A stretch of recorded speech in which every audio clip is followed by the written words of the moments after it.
NBC2 News Today.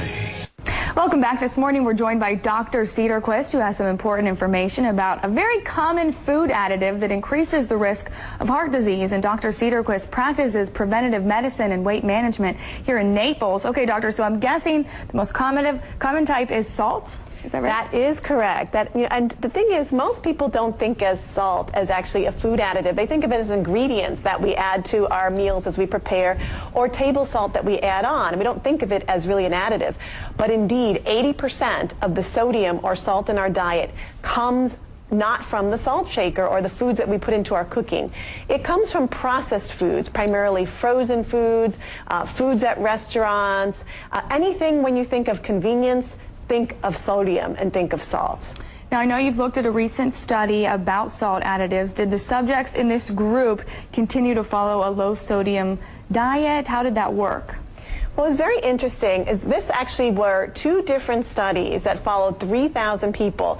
It was actually the Stop Hypertension study, which actually looked at taking people who are at risk for high blood pressure and had them decrease the sodium in their diet by 25%. The studies lasted 2 years, and what they found is those people in the study who reduced their sodium actually did lower their blood pressure a little bit, not very, very much. But then the studies ended.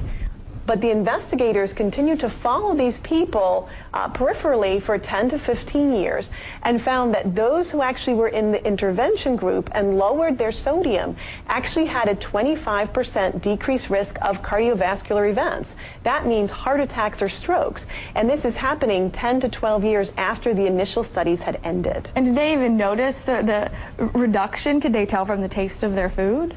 Yeah, what's interesting is, getting back to your initial question, is the people did report they continued to watch their sodium, even though they were no longer strictly in a study with someone calling them and saying, what's your sodium level, what are you doing, go to a class, et cetera, et cetera. What I think this means is that reducing sodium in your diet is not difficult if you take the time to think about it and look at it. Because what you'll end up finding is you'll find a can of soup and then another can of soup. And one will have 2 to 3 times the amount of sodium. And if you trained yourself to look at it, you'll end up picking the lower sodium brand, because in reality you really can't taste it so much once you get used to it. I had a particular personal experience a few years ago. My husband was on a plane, and he thought, oh, I'll order something healthy. I won't order a soda. He ordered that Mrs. T's Bloody Mary mix.